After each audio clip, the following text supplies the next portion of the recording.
actually these couple of weeks, talking about Pesach cleaning for the house.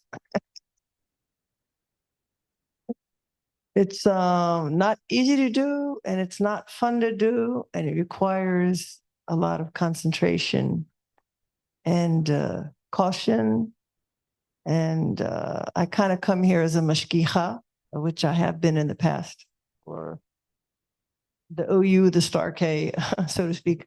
And keeping an eye, everyone, make sure things are not coming in, not going out. And if utensils contaminated, recasher them, reclean them, track up to the moment of 11:18 this morning. But this, of course, this challenge of removing the chametz correlates to getting the garbage out of our system, out of our souls. The chametz, which also means vinegar, leavening. It symbolizes the ego, the pride, and sometimes it's painful. We see children. We correct our children, but then the children understand it. This is not feeling good. It's not comfortable. I'm going to cry. It's painful. I can't deal with this. Children cannot handle emotional things. But we also sometimes cannot handle that there are areas in our life that we have to give up. And we have to rely on the Creator to help us to take that desire away, to continue. We're all children of God. We don't all act like children of God. There's different meanings of children of God. Somebody saved is a child of God. Someone not saved, even a pagan, is a child of God in the sense that God is the father of the whole entire human race.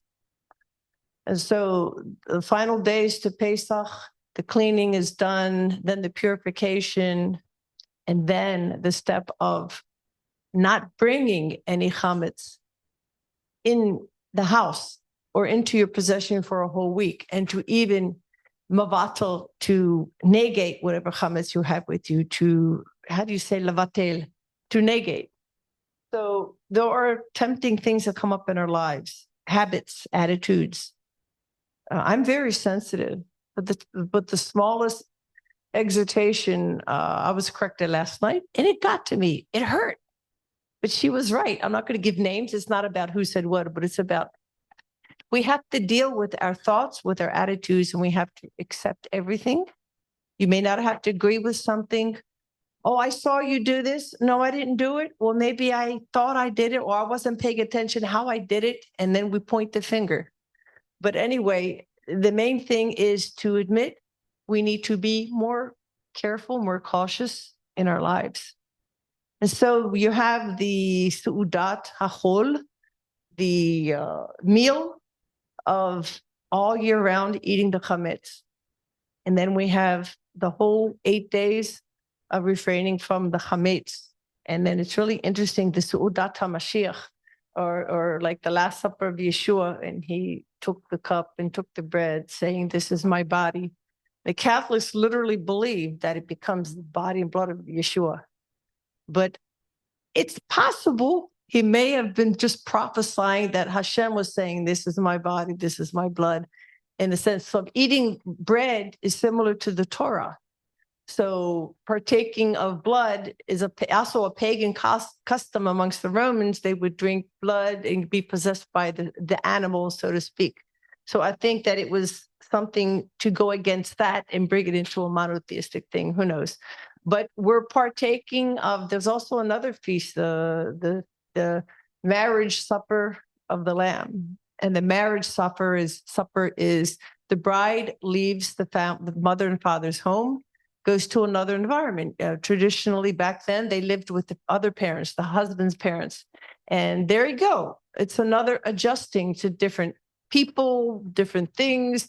Maybe, and you're in a different room, a different bed, and you have to start all over again. Social skills, how to get along with everybody, adjust to different responsibilities. So the bride going to a new home. So we are the bride of Yeshua, right? And so we're leaving our home. We're leaving what we're attached to. and a bride is so much attached to the mother and father and the siblings. But we have to leave the chametz. We have to also leave where every day we should have this attitude that there's different things Hashem is going to have us to do. And we have to be ready to adjust, whether it's to a new situation, a new job, a new challenge, a new friend. How do I deal with a conflict with a brother and a sister? Who knows? Sometimes we don't know what to do. If you don't know what to do, you ask someone. Or being a challenge of, oh, it's my fault, but I don't think I did anything wrong. The best thing is to say, even just say, I need to pay more attention and to be more careful how I handle things. We cannot judge people. We can only judge actions, what is right, what is not right. But as far as the individual, we don't know people's hearts. We really don't know what they're thinking. We're all sinners. So we have this new life in the Sudat HaMashiach. We have the meal of God, and Psalm 23 says, Ta'aruch lafonai, shulchan hanegev sorarai. You prepare before me a table in the presence of my enemies. And in the Hebrew word, presence means also neged, against my enemies. How do we fight the negative things that tear us apart? We tear ourselves apart. We are our own enemy. We have to have the wisdom to do it. That's why we study Torah. It's not a book with a bunch of rules to make us suffer, but it's a manual to help us deal with so many aspects, so many different things in life that come up. And you know what? One person is not more holy than the other. One might act more holy, but we're all equal in the eyes of God. There's no difference between Jew and Greek, as what Paul would say even. So anyway, this is a commitment for 8 days, and then we go back to the old way of life. But not the old way of living with the being enslaved to our ego. But it's a discipline that we should have. We should see that we are every day, it's as if we're leaving Egypt. It's a daily experience, not just 1 week out of the year. So, and Adonai HaYeshua, Hashem is the salvation. Adonai Yeshua, upon his people, and we are all his people. It's not a country barrier, it's not a blood barrier, but it's all those who have submitted to the Ol Malchut HaShamayim, the yoke of the kingdom of God. Shabbat Shalom.